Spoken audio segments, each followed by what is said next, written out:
dele tu receberás. Ó, vem sem demora ao Salvador, porque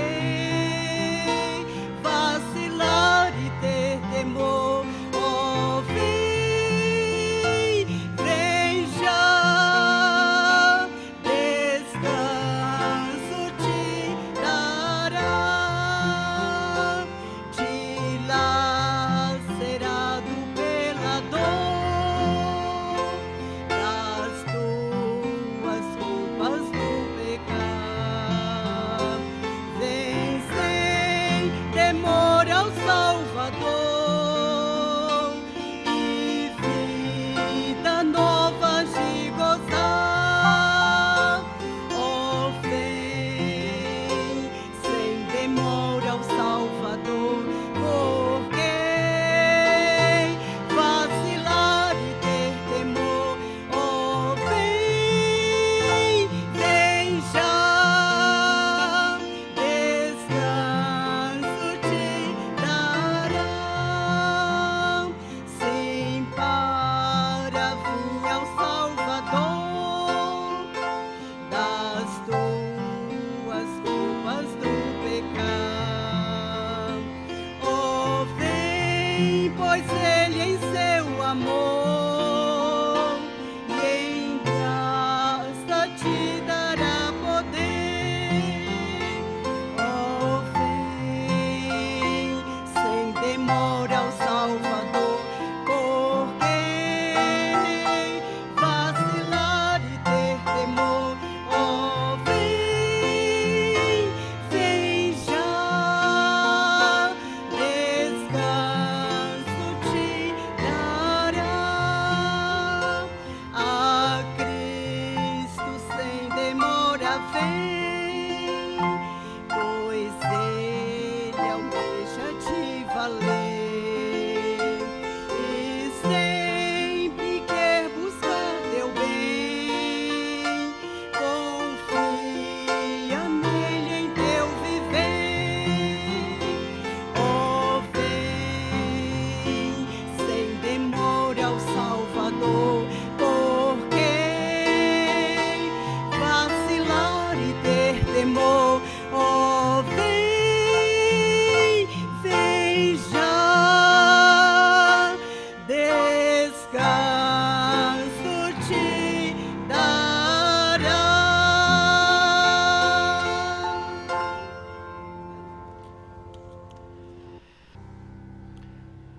Convido agora a igreja a se colocar em pé e peço para que abram suas Bíblias em Atos capítulo 26. Quem porventura estiver sem Bíblia ou sem facilidade no manuseio, o texto estará exposto no multimídia. Atos capítulo 26.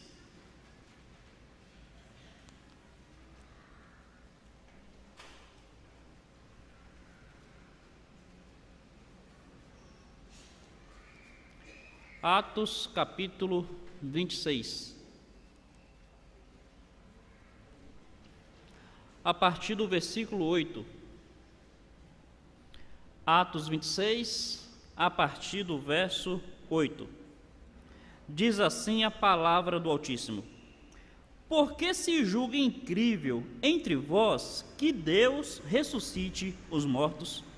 Na verdade, a mim me parecia que muitas coisas devia eu praticar contra o nome de Jesus, o Nazareno. E assim procedi em Jerusalém, havendo eu recebido autorização dos principais sacerdotes, encerrei muitos dos santos nas prisões, e contra eles dava o meu voto quando os matavam.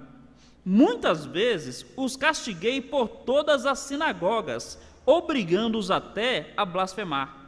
E demasiadamente enfurecido contra eles, mesmo nas cidades estranhas, os perseguia. Com estes intuitos, parti para Damasco, levando autorização dos principais sacerdotes e por eles comissionado. Ao meio-dia, ó rei, indo eu caminho fora, vi uma luz do céu, mais resplandecente que o sol, que brilhou ao redor de mim e dos que iam comigo. E caindo todos nós por terra, ouvi uma voz que me falava em língua hebraica: Saulo, Saulo, por que me persegues? Dura coisa é recalcitrares contra os aguilhões. Então eu perguntei: quem és tu, Senhor? Ao que o Senhor respondeu: eu sou Jesus, a quem tu persegues. Mas levanta-te e firma-te sobre os teus pés, porque por isto te apareci, para te constituir ministro e testemunha, tanto das coisas em que me viste, como daquelas pelas quais te aparecerei ainda, livrando-te do povo e dos gentios, para os quais eu lhe envio. Deus aplica a sua palavra em nossos corações. Os irmãos podem assentar-se, não fechem suas Bíblias, por favor.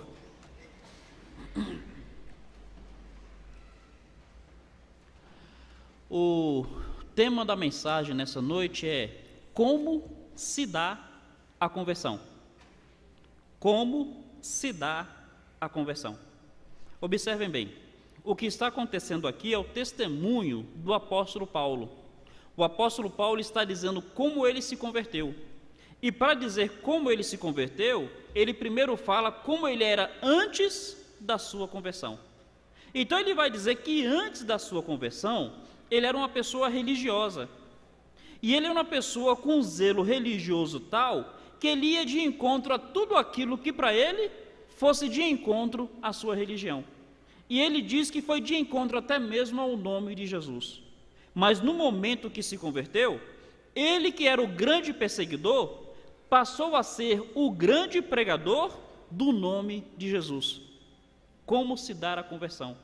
Esse Paulo era perseguidor do nome de Jesus, mas porque se converteu, se tornou pregador do nome de Jesus. Meus irmãos, meus amigos, a título introdutório, em primeiro lugar, é muito importante que a conversão se dá porque há a necessidade de conversão. A conversão só existe porque há a necessidade de conversão. Na cabeça das pessoas, quem precisa se converter é aquele que vive à margem da sociedade.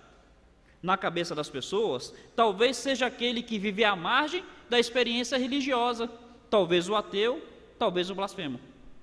Guardem bem isso. Paulo está dizendo que antes de se converter, ele já era uma pessoa religiosa. Se você conhecer um pouco a história pregressa de Paulo, você perceberá que ele cresceu num leito religioso. Ele cresceu num ambiente inteiramente bíblico. Ele cresceu num ambiente onde, desde a infância, aprendeu a guardar o que as Escrituras diziam. Mas mesmo tendo um berço religioso, mesmo sendo uma pessoa de zelo religioso, Paulo precisou se converter. Então, a título introdutório, guarde bem isso: todo o homem precisa se converter. Todo ser humano precisa de conversão para a salvação da sua alma, independente da sua bandeira religiosa, independente da placa da igreja a qual você faz parte. Todo o homem precisa se converter. Foi assim com Paulo. Foi assim com cada um dos apóstolos. Foi assim com cada um dos santos que a Bíblia registra. E é assim hoje e será assim sempre. O homem, para ser salvo, precisa se converter. Exemplo mais claro, Jesus Cristo chega até Nicodemos e diz assim: em verdade, se o homem não nascer de novo, não pode ver o reino dos céus. Jesus é muito claro, Jesus é muito enfático. Todo ser humano precisa se converter. Meu amigo, me permita lhe dizer o que a Bíblia diz: você precisa se converter. Todos nós precisamos ter uma conversão de nós para Deus, do mundo para Deus, do pecado para Deus. Por quais razões que o homem precisa se converter? A Bíblia nos dá essas razões. Por exemplo, a Bíblia em Romanos capítulo 8, versículo 7, diz que a nossa carne, por natureza, não está sujeita à lei de Deus, e nem mesmo pode estar. O homem precisa se converter por causa disso, porque a sua natureza humana não está sujeita à lei de Deus. e por si só não tem condições de estar. Sejamos sinceros, façamos uma introspecção. Não é verdade que muitas vezes nós fazemos coisas que desagradam a Deus, sabendo que estamos desagradando a Deus? Vamos além. Não é verdade que muitas vezes nós gostamos de coisas que sabemos que Deus odeia? A nossa carne não está sujeita à lei de Deus e nem mesmo o pode estar. Daí a necessidade de conversão.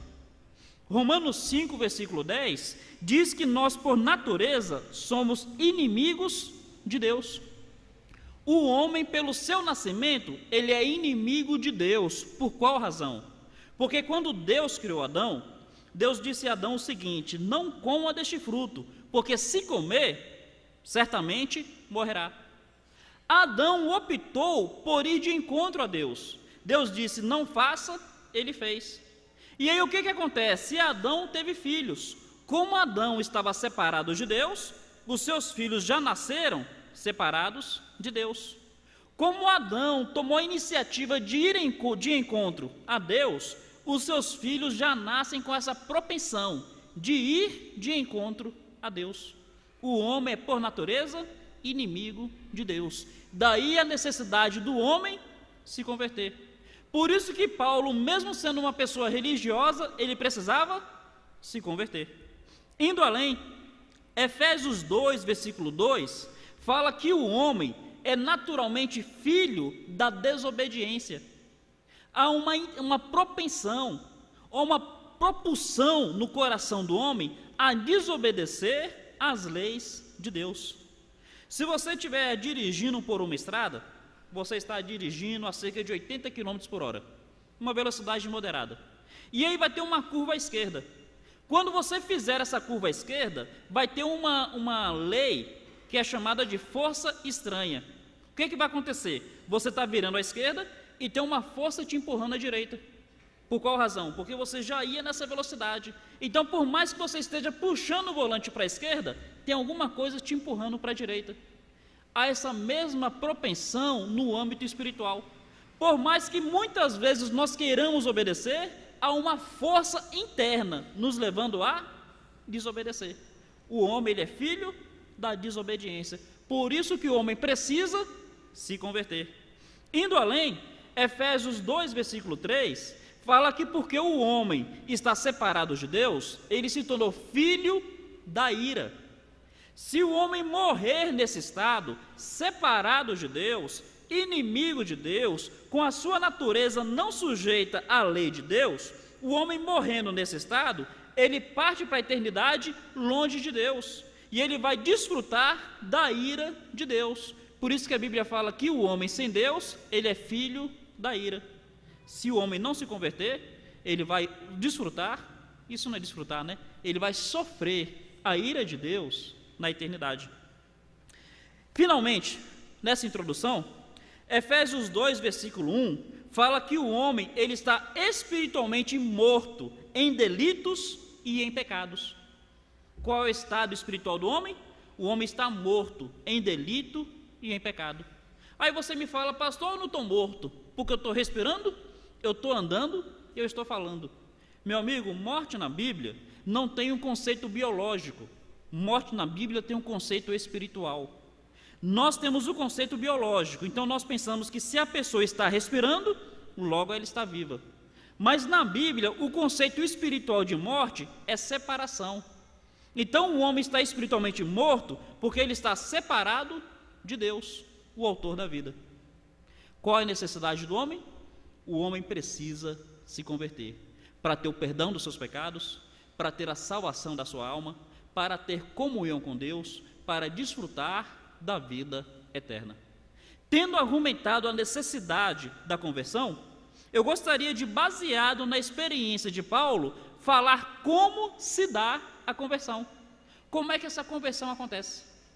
Em primeiro lugar, olha o versículo 13. Você está em Atos 26, olha o versículo 13. Versículo 13 diz assim: ao meio-dia, ó rei, indo eu o caminho fora, vi uma luz no céu, mais resplandecente que o sol, que brilhou ao redor dos que iam comigo. Então Paulo vai falar da sua conversão. Até esse momento, ele está indo para perseguir o nome de Jesus. Você pode dizer, pastor, eu nunca persegui o nome de Jesus, mas você nasceu separado de Deus, você precisa se converter. Então estava Paulo separado de Deus, até que surge uma luz intensa. Observe, era meio-dia. Meio-dia é o momento de maior brilho do sol.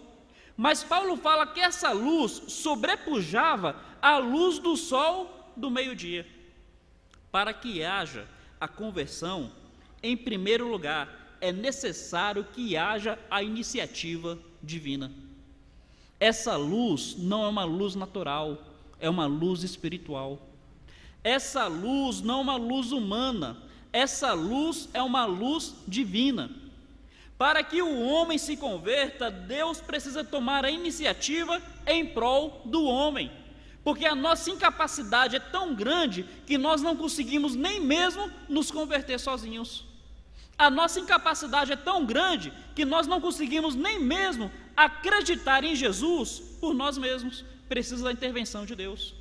A nossa incapacidade é tão grande que nós não conseguimos nem mesmo nos arrepender sozinhos. Daí Romanos 4, versículo 4, dizer que é a bondade de Deus que nos conduz ao arrependimento. Meus irmãos, meus amigos, a conversão se dá com a iniciativa divina. Deus toma iniciativa pelo homem. Ali houve uma luz intensa.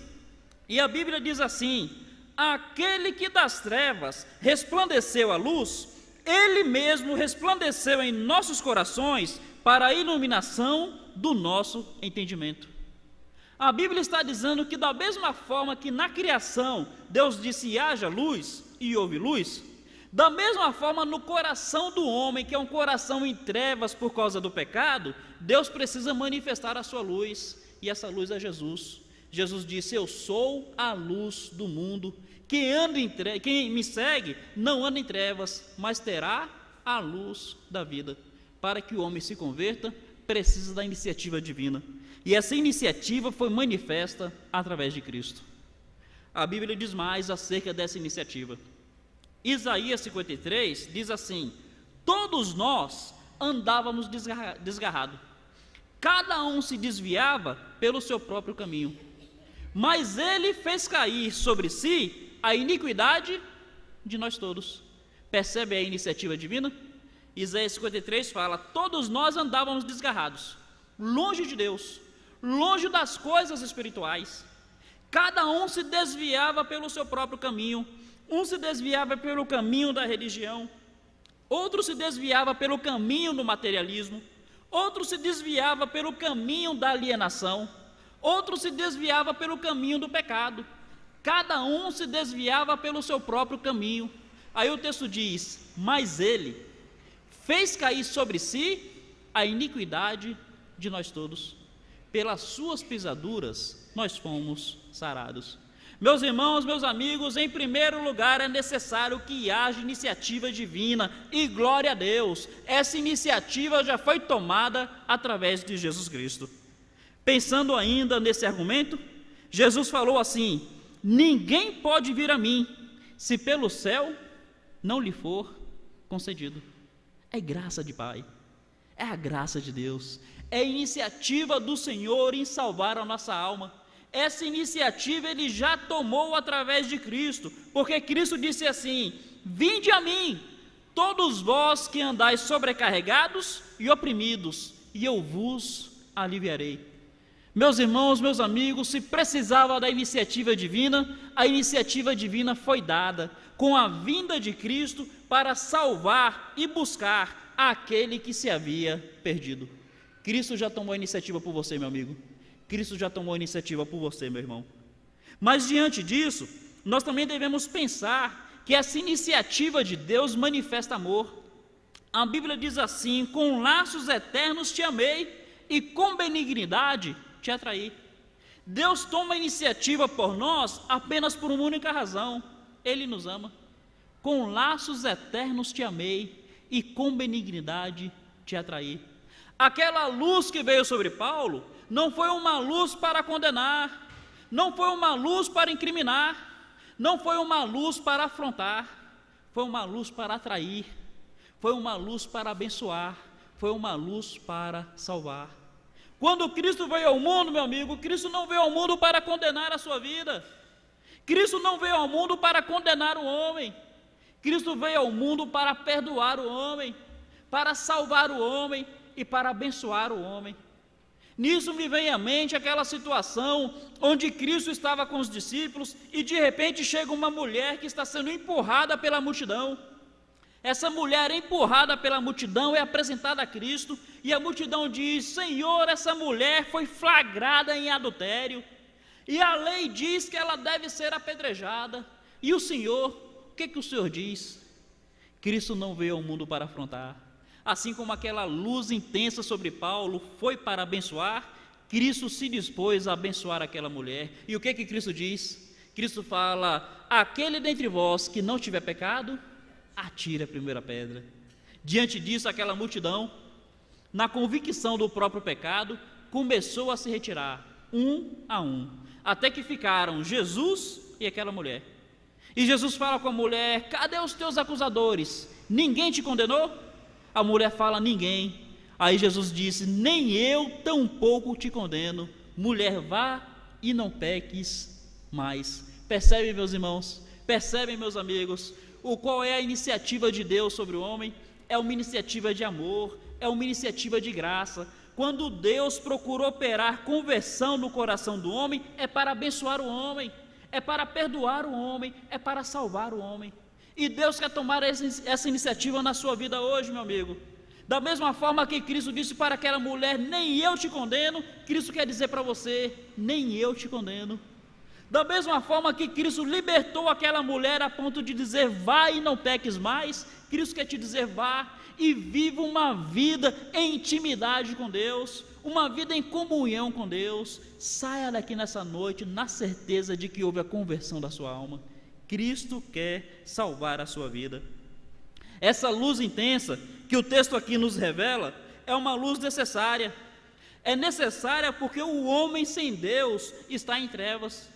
Segundo Coríntios 4, versículo 4, diz assim: porque o Deus deste século cegou o entendimento dos incrédulos, para que não lhes resplandeça a luz do evangelho da glória de Cristo, o qual é a imagem de Deus. Percebe como o homem se encontra? O homem se encontra em densas trevas, porque o Deus deste século cegou o entendimento do homem, para que o homem não venha a entender a sua realidade espiritual. Mas Deus toma iniciativa, Deus traz luz e essas trevas são dissipadas. Provérbios 4, versículo 19, diz assim: que o homem é como a escuridão, nem sabe ele no que tropeça. Essa é a situação espiritual do homem, mas Cristo vem para trazer luz, para iluminar, para fazer com que o homem não ande em trevas, mas tenha a luz da vida. Aceite a iniciativa de Deus pela sua vida nessa noite. Receba a luz que é Jesus Cristo para a salvação da sua alma, para a conversão da sua vida. Em primeiro lugar, precisa a iniciativa divina. Essa iniciativa Deus já tomou através de Cristo. O que você fará diante da iniciativa de Deus manifesta em Jesus Cristo? Indo adiante, se por um lado a iniciativa de Deus, por um outro lado precisa haver a recepção humana. Sabe como é que Paulo recebe a iniciativa de Deus? Veja aí o versículo 14, diz assim: e caindo todos nós por terra, ouviu uma voz que falava em língua hebraica: Saulo, Saulo, por que me persegues? Dura coisa é recalcitrares contra os aguilhões. O que aconteceu com Paulo? Paulo caiu por terra. Meus irmãos, meus amigos, da mesma forma que Paulo precisou cair do cavalo, nós precisamos cair do nosso orgulho. Nós precisamos cair do nosso senso de suficiência. Nós achamos que conseguimos resolver as coisas sozinhos. Nós achamos que por nós mesmos nós podemos chegar até Deus. Muitas vezes eu pergunto para as pessoas: rapaz, se você estiver diante de Deus agora, por que você acha que você deve ser salvo? E as pessoas falam: não, eu vou dizer para Deus que eu nunca matei, que eu nunca roubei, que eu nunca fiz isso ou que eu nunca fiz aquilo. E tem aqueles outros que dizem, não, eu sei que eu pratico boas obras, eu cuido dos pobres, eu sei que eu sou um bom marido, que eu sou uma boa esposa, que eu sou um bom pai ou que eu sou um bom filho. Meus irmãos, Paulo precisou cair do seu orgulho, precisou cair do seu senso de suficiência, precisou cair das suas boas obras. É importante que nós nos humilhemos diante de Deus e nós reconheçamos que por nós mesmos nós jamais poderíamos ser perdoados. A Bíblia retrata isso com diversos exemplos. Por exemplo, a Bíblia fala que 2 homens subiram ao templo para orar. A Bíblia fala que um era um fariseu, um homem que se orgulhava das suas boas obras. E a Bíblia fala que o outro era um publicano, um homem que não tinha do que se orgulhar. E a Bíblia diz que o fariseu orava de si para consigo, dizendo: Deus, muito obrigado, porque eu não sou como os demais homens, dou o dízimo de tudo quanto eu tenho, oro 3 vezes por dia, jejuo várias vezes por semana. E aquele homem continuava dizendo: obrigado porque eu não sou roubador, obrigado porque eu não sou adúltero, obrigado porque eu não sou assassino. E Cristo, relatando essa situação, Cristo fala que o fariseu ainda olhou para o publicano e falou: Deus, muito obrigado, porque eu não sou nem mesmo como esse publicano. Percebe a situação daquele homem? Aquele homem quer se achegar a Deus, mas aquele homem quer se achegar a Deus pela sua suficiência, pela sua capacidade pessoal, pelo seu senso de justiça. E aí Jesus Cristo fala ao publicano.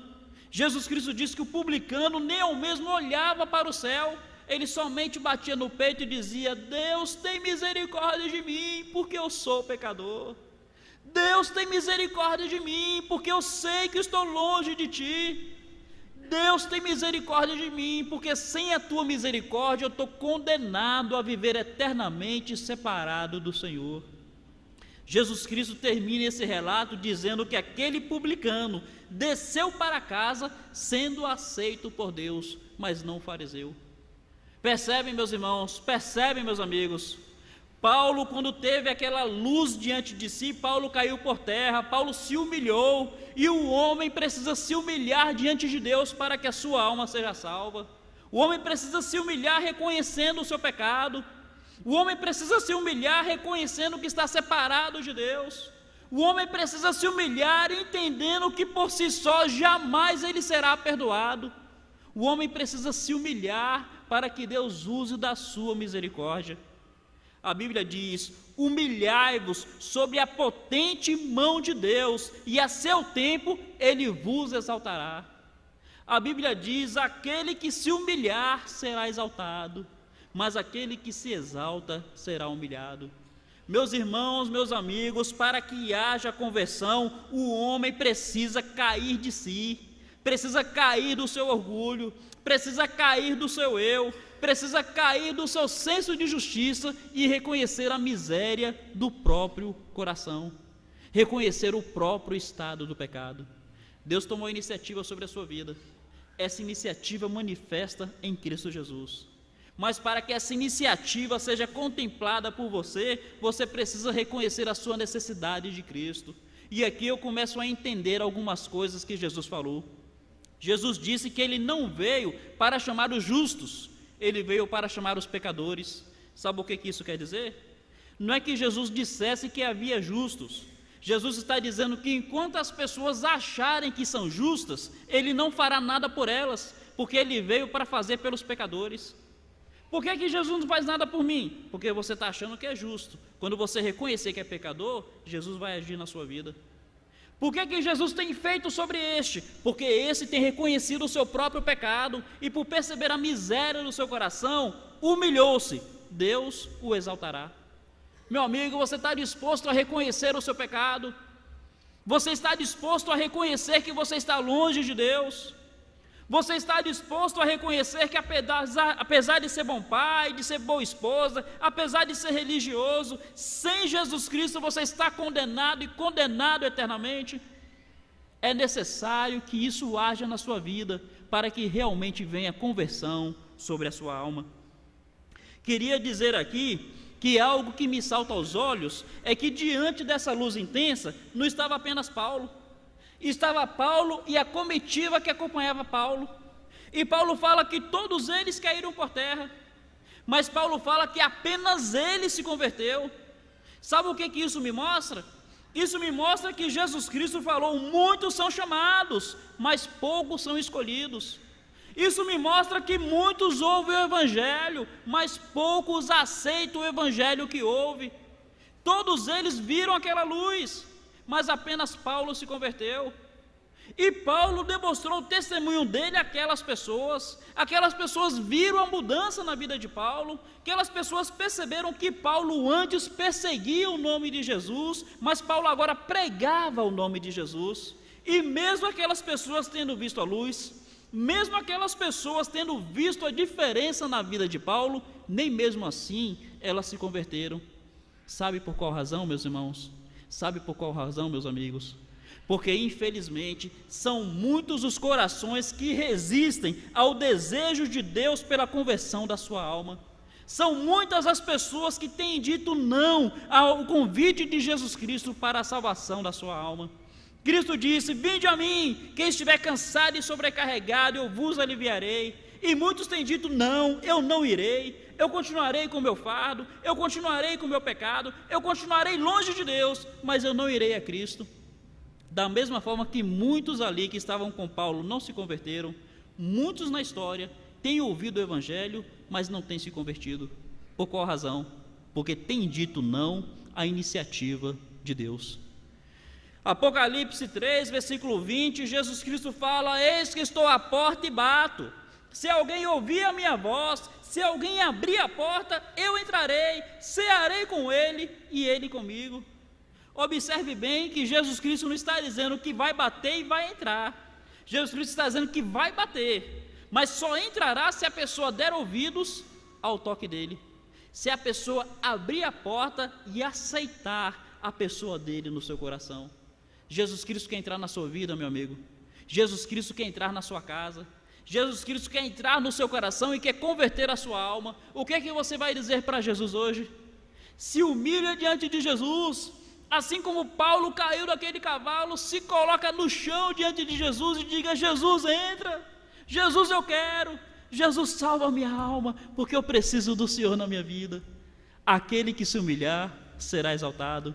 Humilhai-vos sob a potente mão de Deus, e a seu tempo Ele vos exaltará. Há alguém entre vós, há alguém entre nós, que hoje quer aceitar Cristo em sua vida? Que esse seja você, que você seja salvo nessa noite. Uma terceira lição que nós vemos aqui está no capítulo 14. Diante disso, Paulo cai por terra e Paulo ouve em língua hebraica: Saulo, Saulo, por que me persegues? Dura coisa é recalcitrares contra os aguilhões. Há uma necessidade de reflexão pessoal. Para que a pessoa se converta, ela precisa refletir acerca da sua vida. Jesus Cristo perguntou para Paulo: por que me persegues? Guarde bem isso que eu vou lhe dizer agora. Jesus Cristo, quando pergunta algo para alguém, ele não pergunta porque ele quer a resposta, porque Jesus Cristo já sabe a resposta. Ele pergunta porque quer que a pessoa pense na resposta. Então Jesus está perguntando: por que me persegues? Não é porque Jesus quisesse saber. O que Jesus queria é que Paulo pensasse acerca da situação espiritual dele, perseguindo o nome de Cristo. Várias são as perguntas que Deus faz na Bíblia. Quando Caim mata Abel, Deus chega até Caim e fala: Caim, onde está o teu irmão? Não é que Deus não soubesse onde o irmão dele estivesse, é que Deus queria que Caim pensasse no que fez com seu irmão. Quando Adão peca, Adão se esconde de Deus, e Deus aparece e fala: Adão, onde estás? Não é que Deus precisasse saber onde Adão estava. O que Deus queria era que Adão refletisse onde ele estava naquele momento, escondido de Deus. E agora Jesus pergunta para Paulo: por que me persegues? E Jesus quer perguntar para você: por que não me aceitou na sua vida ainda? Por que não se converteu ainda? Por que não entregou seu coração a Jesus ainda? Meu amigo, reflita nesse momento. Reflita para que haja conversão na sua alma. Você realmente quer continuar vivendo longe de Jesus? Você realmente acha que o mundo tem algo para te oferecer que Deus não possa te dar melhor? Você realmente acha que pode viver sem Jesus? Principalmente, você acha que pode morrer sem Jesus? Se você estiver diante de Deus agora, qual será o estado da sua alma? A Bíblia fala: prepara-te para te encontrares com o Senhor teu Deus. Momento de reflexão, reflita acerca da eternidade. Nessa vida você vai viver 50 anos, você vai viver 70, se muito você vai viver 100 anos. Será que esses 100 anos vivendo no pecado vale uma eternidade longe de Deus? Momento para reflexão. Paulo, por que me persegues? Meu amigo, por que você ainda não entregou sua vida a Jesus Cristo? Jesus, falando acerca disso, Jesus fala sobre um homem. Esse homem tinha muitos bens, e esse homem falou que tinha mais bens do que local onde guardar esses bens. E aí esse homem fala que destruiria os seus celeiros, porque os celeiros estavam pequenos, e esse homem construiria celeiros maiores, e depois que ele construísse celeiros maiores, que ele enchesse esses celeiros de bem, ele diria à sua alma: alma, agora tens bens em fartura, come, bebe e regala-te. E aí Jesus fala: mas Deus lhe disse: louco, esta noite pedirão a tua alma, e o que tens preparado, para quem será? Percebe mais uma pergunta de Deus? Deus perguntou para aquele homem: esta noite pedirão a tua alma, e o que tens preparado, para quem será? Meu amigo, se a tua alma for pedida neste momento, se nesse momento você partir para a eternidade, o que tens preparado, para quem será? Se ao sair daqui você não conseguir chegar em sua casa, você partir para a eternidade, qual será o destino da sua alma? Pastor, isso é fatalismo. Pastor, isso é terrorismo. Meu amigo, isso é uma reflexão existencial para essa vida e para a eternidade. Tudo bem, você não vai morrer hoje, queira Deus que não morra. Você não vai morrer essa semana, queira Deus que não morra. Você não vai morrer esse ano, queira Deus que não morra. Mas um dia você vai partir para a eternidade, porque o homem está ordenado morrer uma vez, e depois disso segue-se juízo. Quando você partir, qual será o destino da sua alma? Meus irmãos, e nós, qual a reflexão que nós podemos fazer acerca da eternidade? Cristo morreu para nos dar vida, e nós temos buscado a vida que Cristo nos oferece. Cristo morreu para nos dar comunhão com Deus, e nós temos buscado a comunhão com Deus que Cristo nos conquistou. Cristo morreu para fazer com que nós fôssemos sal da terra e luz do mundo. Nós temos buscado ser esse sal, nós temos refletido essa luz. Façamos essa reflexão diante do Senhor, nos quebrantemos diante de Deus e abramos nossos corações para que o Senhor continue a operar suas maravilhas em prol de cada um de nós. Cristo fala mais para Paulo. Cristo diz assim: dura coisa é para ti recalcitrares contra os agrilhões. Sabe o que isso quer dizer? Sabe o que Jesus está falando para Paulo? Sabe o que Jesus quer falar para você neste momento? O que é recalcitrar contra os agrilhões? Era uma expressão da época, que hoje uma expressão similar seria dar murro em ponta de faca. Dura coisa para você ficar dando murro em ponta de faca. O que é um aguilhão? Se você um dia vir um caminhoneiro com aqueles caminhões que carregam gado, você vai perceber que ele tem um ferrão bem pontudo que dá choque. Para que aquele ferrão? É porque se o gado inclinar apenas para um lado da carroceria, o caminhão pode tombar. Então o caminhoneiro tem que pegar aquele ferro e tem que cutucar o gado. Tanto fura quanto dá choque no gado. Aquilo é um aguilhão. Então ele recalcitra com o aguilhão o gado, para que o gado vá para o meio do caminhão. Jesus está dizendo isso para Paulo. Está dizendo: Paulo, viver longe de mim é como ficar dando murro em ponta de faca. Viver longe de Deus, viver longe das coisas espirituais, viver longe do que Deus quer fazer pela sua vida, é recalcitrar contra aguilhão, é ficar dando murro em ponta de faca. Meus irmãos, meus amigos, saibam de uma coisa: o pecado não tem nada para te dar, não. O pecado tem é para te tirar. O mundo não tem nada para te dar, não. O mundo tem é para te tirar. O mundo, o pecado não trazem vida. O mundo e o pecado trazem morte. Dura coisa é para o homem viver longe de Deus. Dura coisa para o homem é viver longe de Cristo. Dura coisa para o homem é resistir ao que Cristo quer fazer em sua vida. Da mesma forma que Jesus falou para Paulo, eu quero dizer para você nessa noite: dura coisa é para o homem continuar vivendo longe de Jesus. Reflita acerca do estado da sua alma. Aceite Jesus para a conversão da sua alma. Em último lugar, caminhando então para o final, o que é necessário, como se dá a conversão do homem? Primeiro lugar, a iniciativa divina. Segundo lugar, ao quebrantamento do coração do homem. Terceiro lugar, uma reflexão sobre a sua vida, sobre o que é ele longe de Deus e sobre o que é ele quando aceita Jesus em sua vida. Em quarto e último lugar, a Bíblia, ela é uma espada de dois gumes. Sabe por quê? Porque a Bíblia, ela machuca, mas a Bíblia também sara. A Bíblia humilha, mas a Bíblia também levanta. Depois dessa experiência, sabe o que Jesus Cristo fala para Paulo? Observe, por favor, o versículo 15. Diz assim: então eu perguntei: quem és tu, Senhor? Ao que o Senhor respondeu: eu sou Jesus, a quem tu persegues, mas levanta-te e firma-te sobre os teus pés. Quando Paulo abre o seu coração e fala: quem és tu, Senhor? Quem és tu de quem eu estou longe? Quem és tu a quem eu estou resistindo? Quando ele abre o coração dele e ele recebe Jesus Cristo, o que Jesus Cristo fala? Jesus Cristo fala: levanta-te, firma-te sobre os teus pés. Jesus Cristo opera algo maravilhoso na vida de Paulo. Jesus Cristo tira o pecado e dá perdão. Jesus Cristo tira a separação de Deus e dá comunhão com Deus. Jesus Cristo tira a perdição da alma e traz a ele salvação para a sua alma.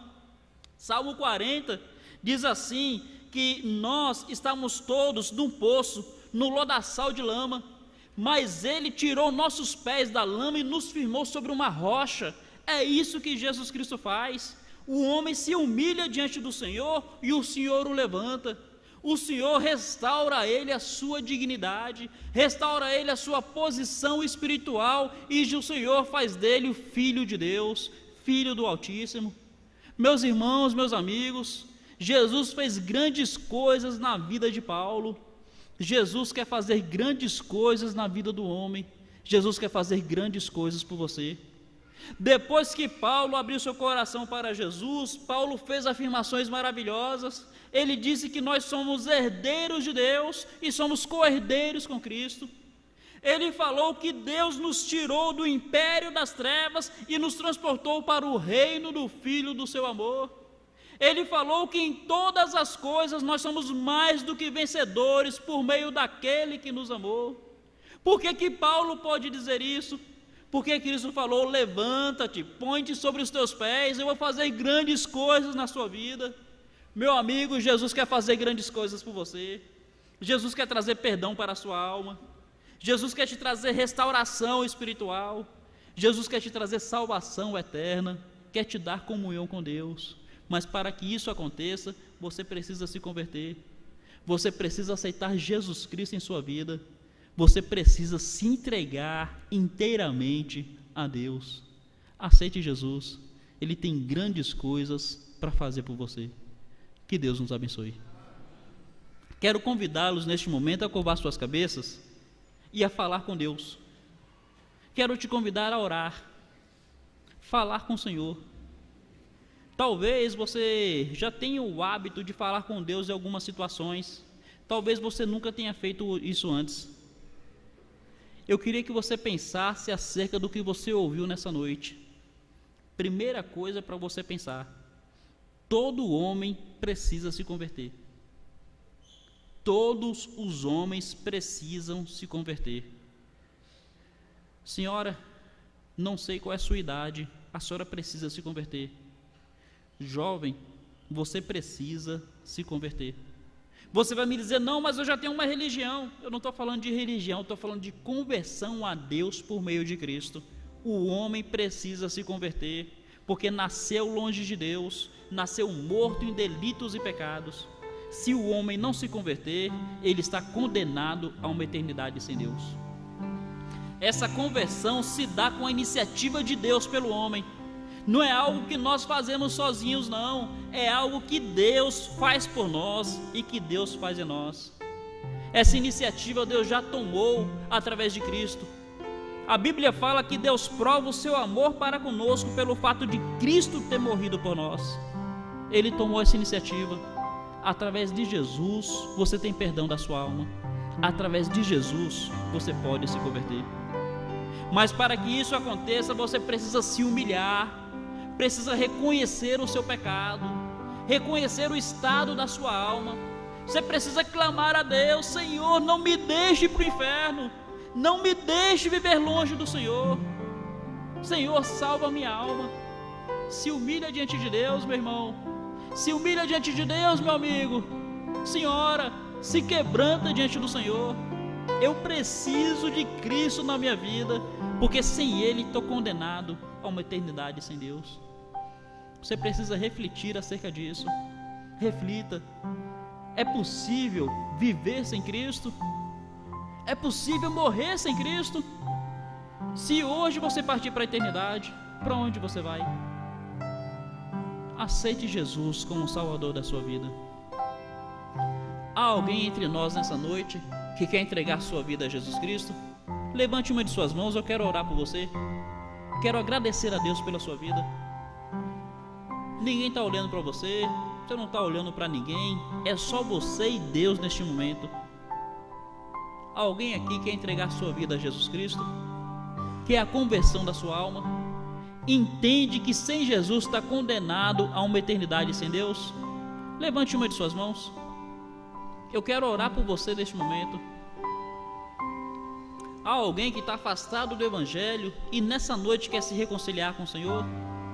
Tem refletido que é dura coisa recalcitrar contra os agrilhões?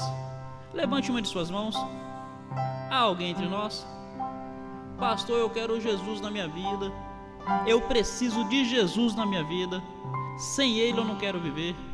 Há alguém? Eu não quero me alongar no apelo, mas eu realmente não ficaria à vontade em encerrar esse culto sem fazer esse apelo à sua alma. Há alguém entre nós que quer entregar sua vida a Jesus? Os convido então a se colocar em pé. Nós vamos cantar. Terminando de cantar, nós vamos falar com Deus e encerrar este culto. Hino 266. 266.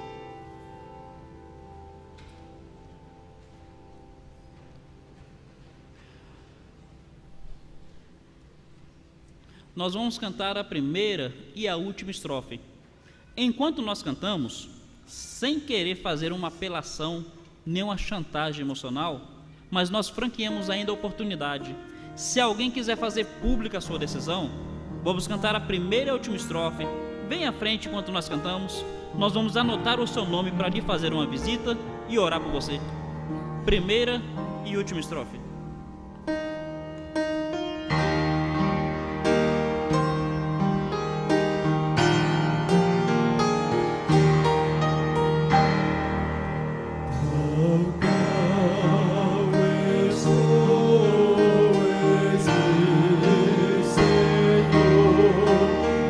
Pois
Nosso Pai, nós queremos, ó Deus, agradecer ao Senhor, porque o Senhor se faz presente em nosso meio.